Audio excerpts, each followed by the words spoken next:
Let's cook purple rice. Purple rice అంటే ఏంటో అనుకోవద్దు, అది బ్లాక్ రైస్ చేస్తాం అనమాట. ఇది చూడడానికి ఫైనల్గా ఫినిషింగ్ పర్పుల్ రైస్కి వస్తుంది కాబట్టి అలా అన్నాను. నాకు మా ఇంట్లో మైదా కానీ లేకపోతే షుగర్ కానీ ఇలాంటి కంప్లీట్గా బ్యాన్. సో నేను చేసే ఏ వంట అయినా కానీ కొంచెం చూడడానికి కలర్ఫుల్గా ఉండేలాగా ట్రై చేస్తూ ఉంటాను అనమాట. సో అట్లా ఈ black rice, red rice, brown rice, కొన్నిసార్లు మిల్లెట్స్, డిఫరెంట్గా రాగులు అవి వాడుతూ ఉంటాను అనమాట. ప్రాసెస్ వచ్చేసి చాలా అంటే చాలా ఈజీ. ఈ స్టెప్స్ రీడ్ చేస్తూ చేసుకోవచ్చు అనమాట. ఇవి నేను ఆన్లైన్లో తీసుకోవచ్చు, లేకపోతే కొన్ని ఆర్గానిక్ స్టోర్స్లో అవైలబుల్గా ఉన్నాయన్నమాట. రెడ్ రైస్ కానీ బ్లాక్ రైస్ కానీ బాయిల్డ్ రైస్ ఇలా రకరకాలుగా ఉన్నాయి. So you can choose as it well. ఇంకా టెక్స్చర్ విషయం కానీ టేస్ట్ విషయం కానీ వస్తే, టేస్ట్ గురించి నేను చెప్తాను. కొంచెం నట్టి టేస్ట్ ఉంటుంది, చాలా అంటే చాలా బాగుంటుంది.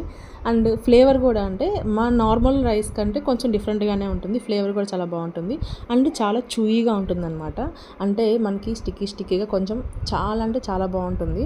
అంటే మనం పాయసం తింటుంటే మనకి ఎలా అనిపిస్తుంది అలా అనిపిస్తుంది. సో ఇక్కడ నేను దేంట్లో అయినా కానీ ఏ స్వీట్లో అయినా కానీ నేను బెల్లం కానీ డేట్స్ కానీ అండ్ హనీ కానీ యూస్ చేస్తాను. షుగర్ వాడాలి అనుకుంటే నేను కలకండ అంటారు కదా, కలకండ లేకపోతే బ్రౌన్ షుగర్ అవి మాత్రమే వాడతాను అనమాట. కొన్ని కేసెస్లో మాత్రం వైట్ షుగర్ యూస్ చేస్తాను, లైక్ కేక్స్ అలా చేసేటప్పుడు. నిజంగా మైదా లేకుండా షుగర్ లేకుండా ఇవి చేయడం అనేది, టేస్ట్ తీసుకురావడం అనేది చాలా అంటే చాలా కష్టము. Thank you for watching. Next time కూడా మీరు ఇలా డిఫరెంట్గా ట్రై చేయండి, పిల్లలు డెఫినెట్గా ఎంగేజ్ అవుతారు, నాది ప్రామిస్ అనమాట.